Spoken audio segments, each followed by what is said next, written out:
folks, and welcome to another episode here on Tisbury 33 Games.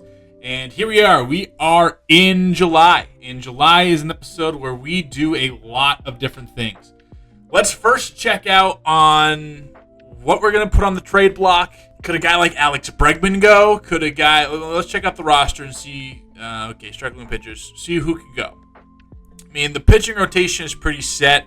I don't know if we're going to get much from Giolito. I don't think we're going to get maybe shipping off of Patrick Sandoval. I don't think, maybe Buehler gives us something, but just not really much to trade from this place. Not really many relievers. Most of our relievers suck. Whitlock and Slayton we're going to keep around, but everybody else can probably be thrown out there and see what we can get from them. Wong probably staying. Casas is staying. Do we maybe flip a David Hamilton? Do we flip maybe a Romy Gonzalez type? Do we finally bring up Christian Campbell, Von Grissom? I mean, there's not really much here. Bregman's the big one. Contract is what it is. I'm not 100% sure if he has the opt-out. So, contract option, none. So, in this case, he does have 3 years at this money. Probably going to keep him because I don't know if anyone's going to trade for a big contract like that. Maybe we'll float him out there, see if anything makes sense, my opinion. But maybe he goes, we finally bring up Christian Campbell. But not many pieces to dangle around. No one wants Story. No one wants Yoshida. And then, Willier. But Willier hasn't been playing well. So we'll see what we can do. Right now, let's set the trade block, and we'll see what we're trying to be giving away. All right, so our trade block, we're dangling out Bregman, Giolito, Chapman, and Buehler. You can see the interested teams in the top corners. I will be making a note of the best teams and the worst teams in the league, not making trades for a team that's struggling and giving up prospects, but also not taking top guys from teams that are good right now. Just checking around the league. These are kind of just the names that are being floated around there. I don't 100% go with if they're on the trade block, they're being traded. I think this game does Lawrence Butler shouldn't be on the trade block, and he doesn't have his updated contract. So it is what it is. I guess there's a little bit of our universe sprinkled in here. But if you're a bad team, we're going to try to get your best player. That's what it is, or the other way around. If you're a really good team, you're not going to put your top prospects up here, but that's how the trades work. So let's roll. Let's see what we got going. Let's see what this month has in store for us. And, we'll probably be seeing you right before the draft. We'll kind of go over the prospects I'm looking at. And, so let's get going. All right, we're here at the draft. We have a whole bunch of players on our draft board. We're going to go over a couple of them. Just kind of quickly, just kind of where we're picking, we're projected to pick. We have these guys in order. We'll kind of note when they go off the board. First off, Johnny Turner.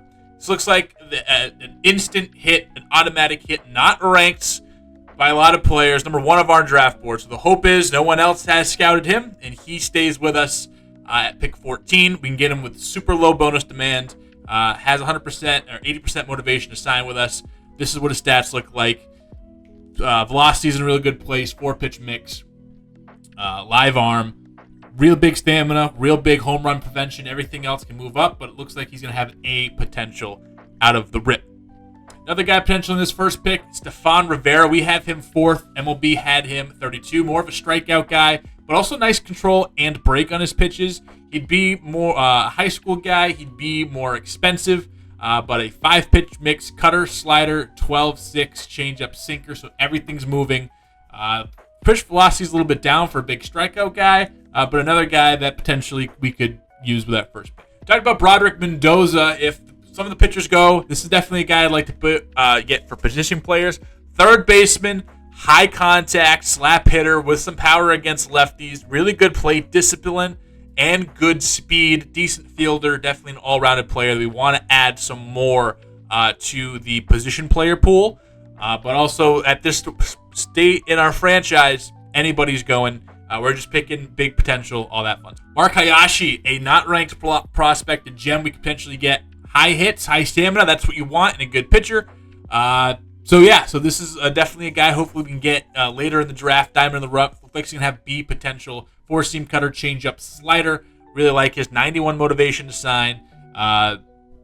So let's see if we can get him later on too. Julian Gonzalez, maybe someone we can get later. I think we pick, let's see, what does it show where we pick? It does not show where we pick right now. But I think it's one. This guy would have to fall to get here there, but really high potential. Looks like he's going to be a really good player. Maybe we get him 99 on the fastball. Real live arm. James Stark looks like a nice deal.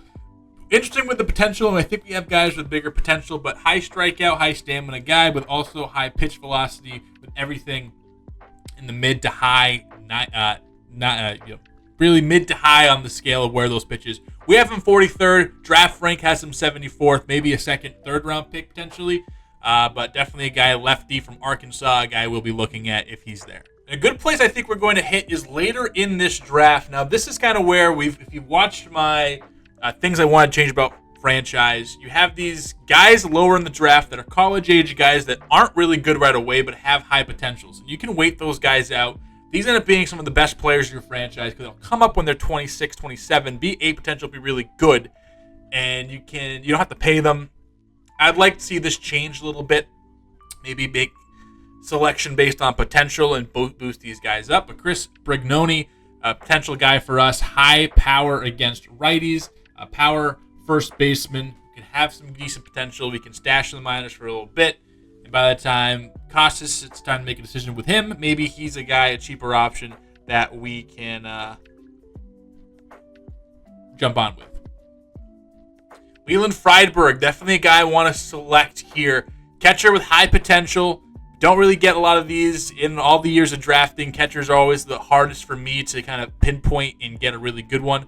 Great arm, great accuracy, real good contact guy, high vision. This is a guy that I kind of want to grab. So this is looking second, third round pick. I think we pick at 89 in the third round or 90 in the third round somewhere.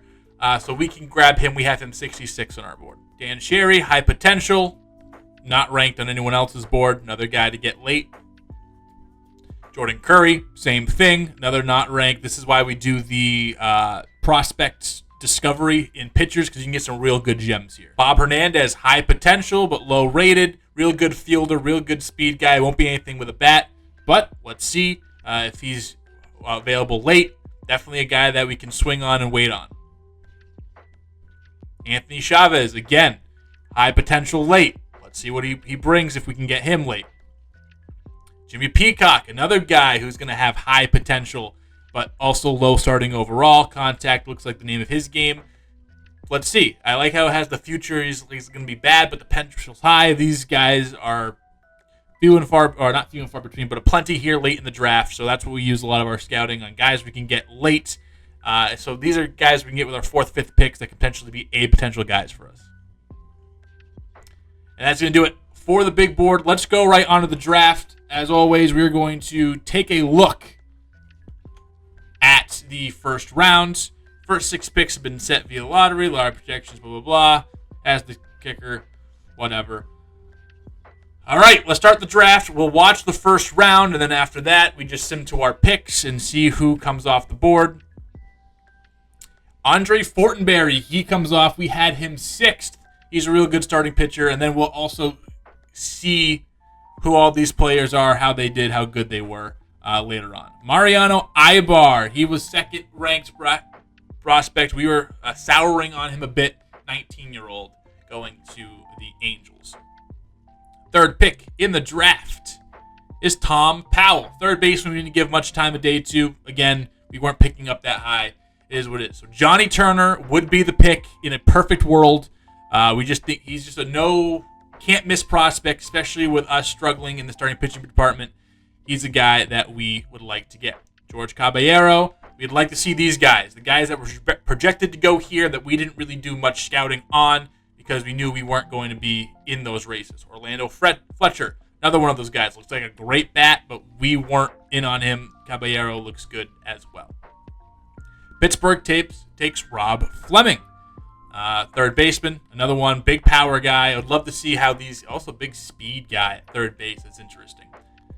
Elliot Dooley. All right, so this is where I like in this draft. Every scouting department's different. They might have things they liked about this guy. We didn't really like this guy at all. Randall Kramer, the third-ranked prospect. He looks real good at power bat with just some great fielding and speed attributes at 6 foot in New Jersey. Darryl Hurley, he was more of a second-round range, but we didn't really put much stock into him. He goes Cincinnati. So far, the board is looking good. Stefan Rivera, the first guy that we were thinking, he's going to Chicago. They reach on him. So now it kind of gives Turner, Mitchell Cho, a shortstop from South Korea. He goes, just 3 more picks. Willie Stowers, he goes. Stowers. Board's still looking good. We still got Mendoza, Turner, and a lot of the rest. We had 3 real first-round picks we wanted. It was Rivera, and then those 2 we mentioned. Prince Oler, he goes, which is good. So we're going to get at least Mendoza or Turner. Daryl Person goes, and we are not going to waste any time. Brock Mendoza is nice. He's probably going to go later here. Again, we don't pick again until 70. But we are going to take Johnny Turner. He's going to be a Boston Red Sox. Congratulations to him. Congratulations to us. With another 15 pick, we select starting pitcher out of Indiana, Johnny Turner. 23 years old, guaranteed to be pretty good right out of the box. In the game, they do have even though you scout him 100% and see all that, he could just be way worse or way better than you thought. So Mendoza's probably going to go. The next guy we are kind of really eyeing here is Mendoza Burks goes up there. Is Leland Freidenberg get a starting pitcher-catcher tandem? We'll finish the first round, and then we'll sim up, see who's left. Dan O'Hara, he goes. So some of these guys starting to come off of our boards. Mel Stahl, the guy that we threw on there, we had up to 70% scouting. He goes. Joaquin Arnez, a guy that we weren't really looking at. He goes to the Orioles, high-speed center fielder, kind of like Enrique Bradfield that they already have. Interesting. Kazuke Yokoyama, he goes. A guy that we were souring on a little bit. Think the potential isn't going to be all there. So I guess we're fine with that pick. Luis Bonilla, right fielder, we were out on. It's hard to scout these 18-year-olds. You really have to put a lot of time into them. So, I'll go by position in scout a bit, and then I'll pick up mostly college guys. You can scout them in one session, and I really don't see the big difference unless you're scouting very, very high. So Lawrence Gonzalez was the number 1 player, and he was left on the board. And so that's why sometimes you do want to go out there. He falls all the way to Kansas City. You see how good or bad he is, but he looked like a lock to be pretty good. We had 30% scouting on him. Felipe Lantigua, he goes. He was someone we would have drafted in the second round. Tom Ashton, the guy we had on our board, he goes. So we're losing some guys, but still Mendoza, still Freidenberg there. Richie Springer, he goes. I doubt, Mendoza's going to last past the compensation rounds. But Richie Springer, he goes. He's a third baseman. Alex Rankin, he goes. A lot of guys that we didn't really have a whole bunch of scouting on, and a lot of guys that we knew were going to go up high. So really good first round for us. Mauricio De La Cruz, he goes. He opted out as an 18-year-old. The Yankees, hopefully they don't take anybody good. Just not Mendoza. They go Todd Cook, which I believe that's how you say Todd Cook there. And the Dodgers, they can get some really good players here, and they select Julian Gonzalez. So another guy, this is the guy that had super high potential, so it looks like they're just going to get even better. Calvin Zander goes there, and now we are going to fast forward to our pick. We'll see you then. So it looks like a few of our players have gone. Trying to find out where they went. Their catcher, Leland Freidenberg, went to Texas at 48, so way higher than he was projected to go. That sucks. We really thought that he was Ashton Fuqua, another catcher that we had in the back burner. He was a guy that I would love to get, and then Brock Mendoza went in 2-round C, so keep those in mind. So what we have here is Hayashi Starks, Sherry Jordan, Bob Hernandez, Chavez, Peacock. So we're probably going to go Mark Hayashi, double up on starting pitchers, guaranteed to get a real good guy here who can probably be ready pretty soon. So 2 back-to-back number 23-year-olds with our picks in the starting pitching department. Here, pick 89.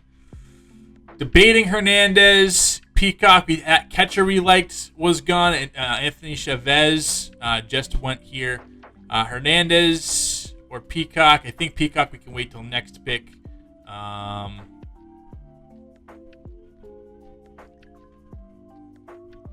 we're going to go Bob Hernandez. Get a player here with high potential late and see if he can turn it into anything. All right, and Jimmy Peacock, the last guy on our board. So we'll snag him a little bit earlier. Why not?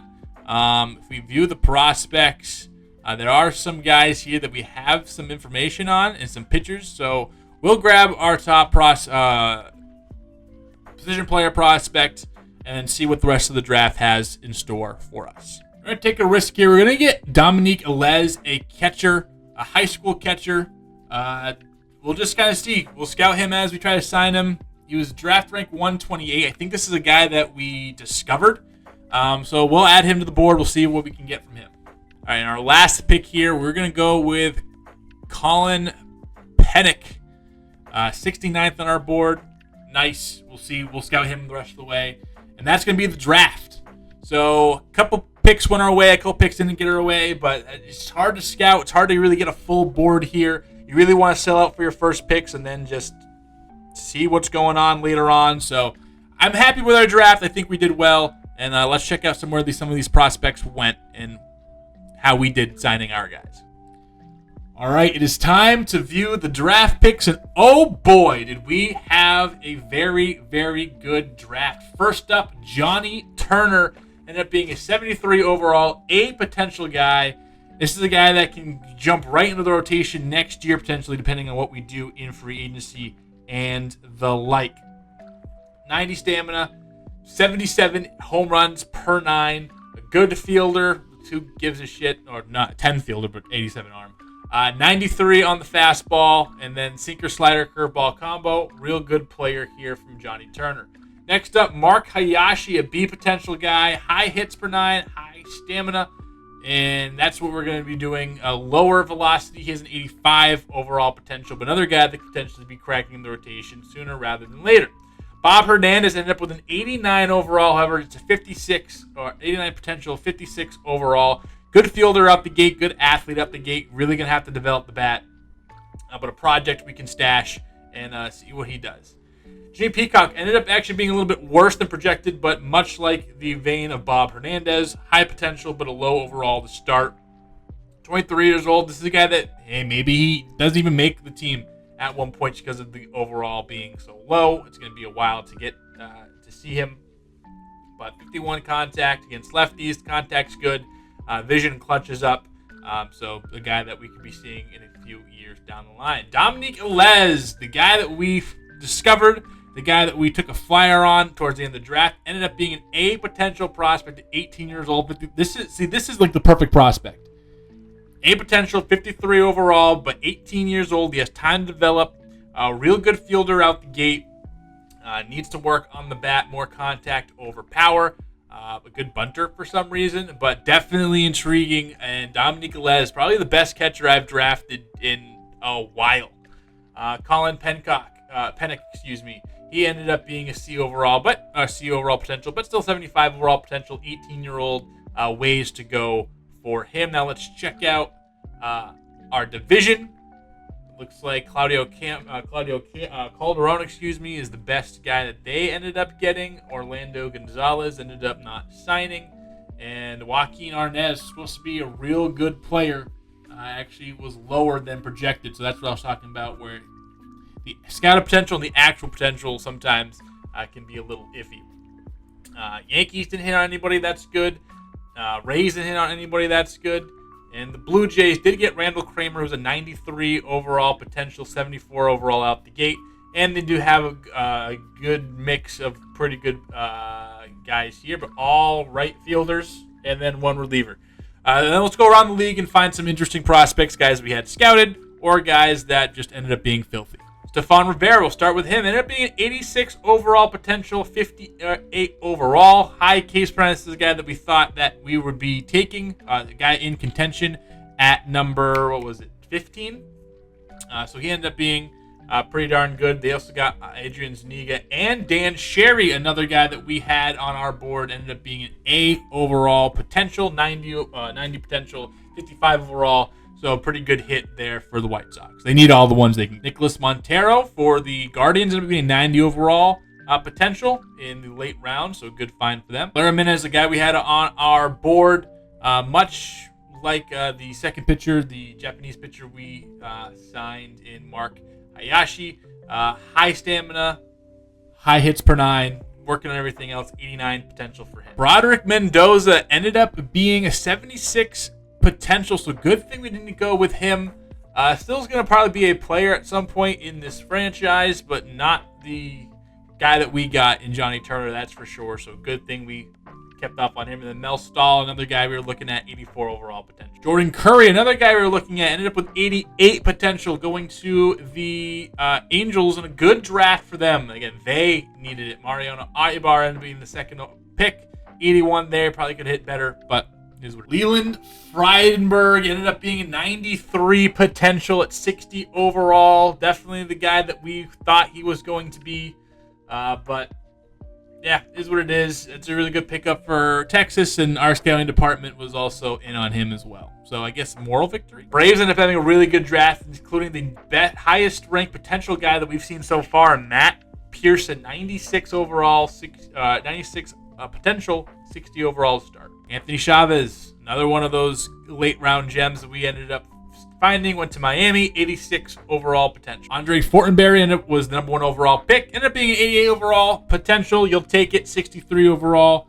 And then Adrian Bautista, 91 overall for the Nats. Nice trio here for the Diamondbacks, getting high B overall potential guys early on. Julian Gonzalez, the guy that slipped all the way down to the end of the first round, and the Dodgers did not let him slip any further. 94 potential, 63 overall, the guy we had on our board. And this is Lawrence Gonzalez, the number 1 player. I skipped over him, went to the Kansas City Royals, ended up not being that great. It's good immediately, 74 overall. I think the highest rated guy to start, but not that big potential, so that's why he slipped. And that's going to do it for our draft class. I think we did pretty good. You let us know how we did. Who is your favorite player? Who do you think is going to be really good? Who do you think is going to bust? And while you're down there in the comments letting us know, like, subscribe, comment, other things. Share it around.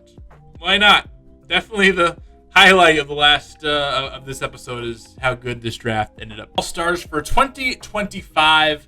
Joe Ryan, Tarek Skubal, Kevin Gausman, Jacob deGrom, and Tanner Bibee, made the All-Star team in the American League, starting pitching-wise, all deserving Joe Ryan having an incredible season. Fernando Cruz, Felix Bautista, Emmanuel Clase, Kenley Jansen, Pete Fairbanks, Chris Martin, and Mason Miller, all your relievers, so 2 former Red Sox represented. Cal Raleigh, Salvador Perez, Yanier Diaz, Jake Berger, Yandy Diaz, Marcus Semien, Zach Geloff, Jose Ramirez, Royce Lewis, Rafael Devers is going to be the DH, starting DH here.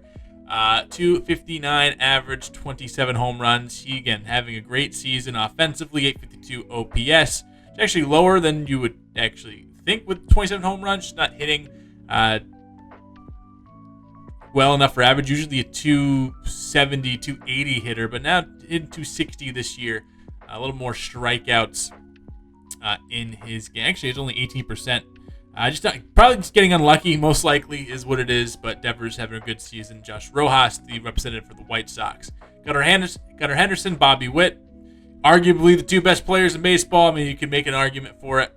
Jarren Duran, starting left fielder here for the American League. Back-to-back years, he's an all-star. 12 home runs, 50 RBI so far this year. 878 OPS and a 3.2 WAR campaign right now. 25 stolen bases as well, so approaching 100 for his career. Yordan Alvarez, Anthony Santander, Wyatt Langford also jump in and make it. Langford mashing lefties, and we saw it led off the season with a home run against a lefty. Hasn't looked back.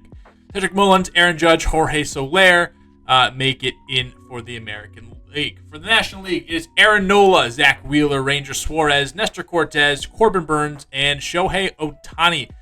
Check out his stats this year as a pitcher. Started all 20 games, has 109 innings pitched, 127 strikeouts, but is giving up a good amount of runs.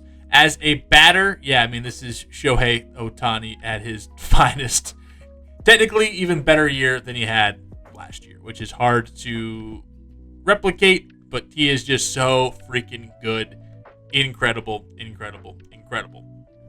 Tanner Scott, Jason Adam, Alexis Diaz, Ryan Walker, Ryan Helsley, Edwin Diaz, and Trevor McGeer. Your bullpen, Contreras, Ivan Herrera, and Francisco Alvarez are your catchers. Freddie Freeman, Nathaniel Lowe are your first baseman. Ketel Marte, Nico Horner, Austin Riley, Connor Norby, Mookie Betts, Xander Bogaerts. Back to two former Red Sox. Bogaerts having a real good year. Zia Connor Falefa, and Ezekiel Tovar, former friend Ezekiel Tovar, are the rest of your infield.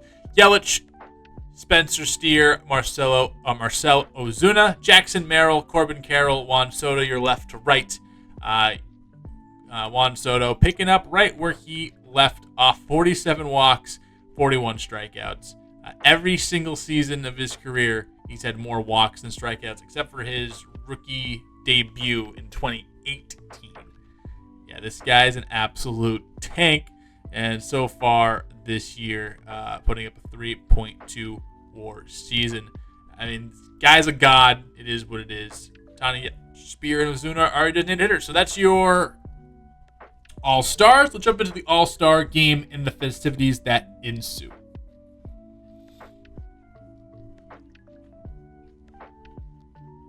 So we're here in the Home Run Derby. Here are your participants: Judge, Alvarez, Ozuna, Henderson, the rest. No Rafael Devers, which is weird. He had like 26 home runs coming in, but it is what it is. I think we're at Atlanta this year, so again, you still play with the old school thing, but I think a new revamped. We're not going to watch it. We're just going to kind of sim through, but top four hitters advance, and then you have a little bracket here. Let's see who moves on and who takes the crown at the end.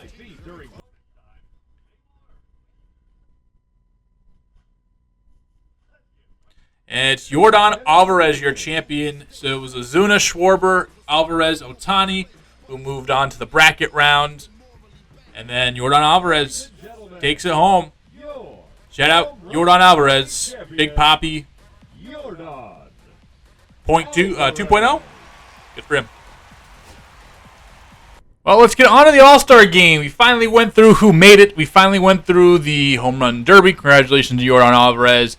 And here are the Red Sox representatives. We talked about it. Jarren Duran and Rafael Devers. Duran, the All-Star MVP last year after a 2-run home run in Texas, helped win that one. And Devers, a multi-time MVP. He is not new to this type of scenario. He's very used to be playing this game in July every single year, and he's really having a real good season. Thought maybe he had the chance to win, get to the Home Run Derby with his 20-plus home runs, but as we saw, didn't quite make the field, and grounds out the play right here.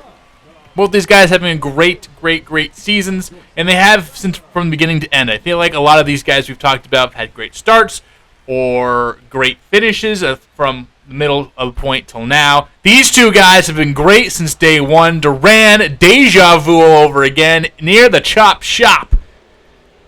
Duran, a 2-run home run, just like he'd hit last year. Will this be another All-Star Game MVP for Jarren Duran? I'm not sure. You have to wait and find out.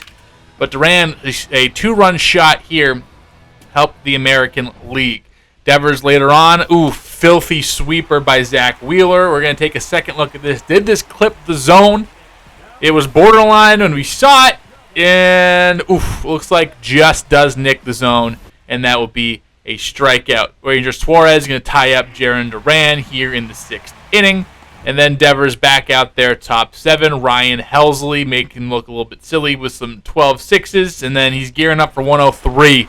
And, yeah, just drops another breaking ball there. And that will do it for this one. It's actually going to be the All-Star Game MVP is going to go to Felix Bautista. It looked like he was player of the game at the end I guess we'll have to double check just to make sure on the tab screen, but 3 strikeouts and a complete inning there. Another save for Bautista, and that will do it here for the American League, National League, Major League All-Star game. But we're not quite done with All-Star festivities. Duran hit that home run. Devers over on this one. But we are going to the Futures game. Yes, the Futures game featuring Christian Campbell, Antonio Anderson, Luis Guerrero, and Jack Anderson. So we do have 4 representatives, not the 4 you might be expecting.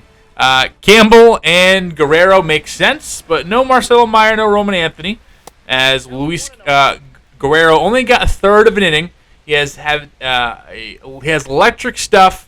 Needs to really keep the walks down. I think that is really what's hindering him as a prospect. He's been okay, in AAA. We moved him down to AA, where he's been pretty good, and he got a nod to the Futures game here. Obviously, know about Christian Campbell and what he can do. An old friend, Chase Dollander, gets a strikeout. 0 for 3, 2 strikeouts in this game for Campbell. But he had a 740 OPS on 12 home runs coming into this day, so really turning it up, especially power-wise, since we saw him last a few episodes ago, and he's almost ready. He is knocking. He might be our first guy to come up of those big 3 eventually, especially with the season being as lost as it is. We'll have to make some trades. Probably going to make some room for a guy like Campbell. But who had the best day today? It was Jack Anderson. A fantastic season in AA this year. Relief pitcher prospect. Wasn't really on anyone's radar. 1 inning pitched, 3 strikeouts. Gets Matt Shaw right here on an inside fastball. And then, yes, Tamar Johnson down 1-2, old friend or old foe Tamar Johnson, and blows a heater by him.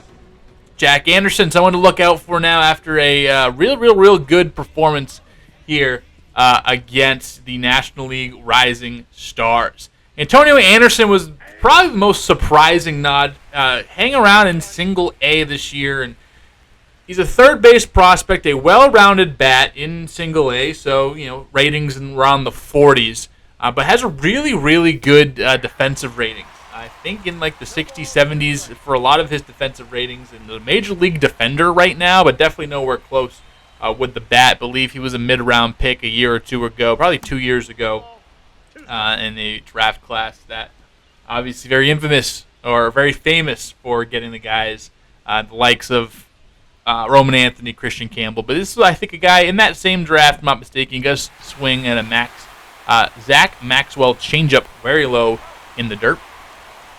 But a guy that's interesting. We'll see what he really becomes with us, if anything at all. But definitely someone to keep an eye on. Clearly, Major League Baseball thought he was well enough to make the Futures game. So that's going to do it for the All-Star festivities. We're going to move right into some trades here. Let's see what moves shake down. We're going to be making our first trade here as Aroldis Chapman is going to be on the move. Again, just a 1-year contract, 4.42 ERA over his last 10 games. One pretty bad outing, but other than that, pretty good. Again, relievers are volatile. He's heading over to the Brewers. They need some help in their bullpen. Every team needs help in their bullpen at this point. And we're going to get a center field prospect by Hedbert Perez. Speedy guy. Looks like he's going to develop into an overall well-rounded bat with some good fielding. Fielding's a little bit higher. We have in AA so far this year, 642 OPS, but he's going to be heading out. Again, they don't really need the outfield prospects. They have a really good outfield at the moment, and they got a reliever to help them for a playoff push. And then we just get some depth here in center field and just in the outfield in general. Any prospects at this point can help. So, yeah, that is what it is, and so we are going to be making that move. Next trade we are going to be making, we are saying goodbye to Walker Buehler. We're sending over to Chicago to help them out with their playoff push. We're getting Jalen Palmer from them, a third baseman who has some position versatility, big power bat, but doesn't really walk, and still has some strikeouts in his bat, so definitely not perfect. Good speed, decent fielding, big arm, kind of big toolsy guy. We'll see what we do with him. but a guy that we can add to our infield depth in our farm system.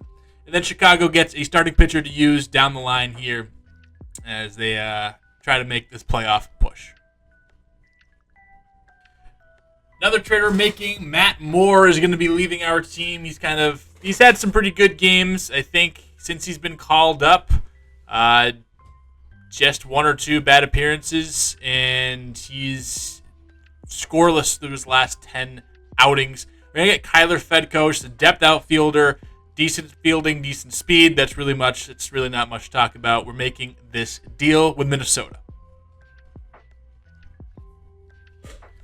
Okay, big trade happening here. The Rangers going all out. They get Ryan Helsley. Glider Figueroa, a C potential prospect, goes to St. Louis. Daniel Mateo, a C potential prospect, real good speed, real good fielder. And then Frainer Chavez, he is going to there as well. And this kind of makes sense. This is a really good trade, actually. Maybe they could have got a little bit better, but St. Louis not good. Texas looking to improve. They get a real good closer, and it's a closing pitcher on a 1-year deal, like the rest of the year. So probably could have added more just because what we've seen in the reliever market recently, but I am not hating on that at all. Today's a trade deadline. I think the moves we made are the moves we're going to make. And let's see. Lucas Giolito for